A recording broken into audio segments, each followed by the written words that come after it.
माजरत के साथ थोड़ा सा मेरी बात लंबी हो रही है, लेकिन आप तो सिर्फ 9 और 10 की एग्जाम्पल दे रहे थे मे की। बिल के मुताबिक पुरतशद्दुद इंतहा पसंदी से मुराद नजरियाती अकायद, सियासी मामलात या फिरका वारियत की खातिर धमकाना, ताकत का इस्तेमाल, तशद्दुद या तशद्दुद पर उकसाना। तो सही कह रहे हैं ना सेनेटर साहब, कल ये आपके खिलाफ इस्तेमाल होगा, तैयार है आप?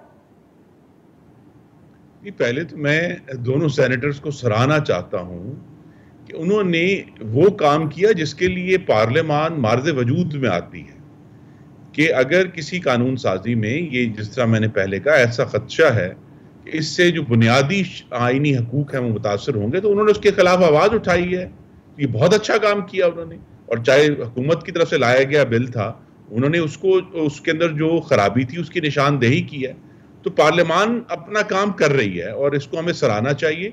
दूसरा इशू ये है कि मैं फिर कहूँगा कि जमातों को बैन करना हमारा मकसद नहीं है, लेकिन पाकिस्तान की सियासी तारीख में बेशुमार सियासी जो लीडर्स हैं वो गिरफ्तार हुए। किसी सियासी जमात ने इस किस्म की आग नहीं लगाई पूरे मुल्क में जो हमने 9 मई को देखी है।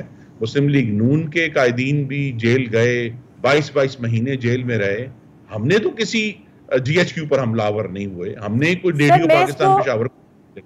ठीक है, तो सवाल है, एक कानून साजी, एक मिनट, कानून साजी एक वक्त पर होती है, लेकिन उसका दुरुस्त तौर पे सेनेटर्स ने कहा कि उसका जो नजर है वो मुस्तकबिल पर भी होनी चाहिए। तो मुझे ये उम्मीद है कि ये जब तक बिल जो है ये थ्रू होगा तो इंशाल्लाह इसमें जो अगर कोई कमी है या कोताही है तो वो दूर हो जाए।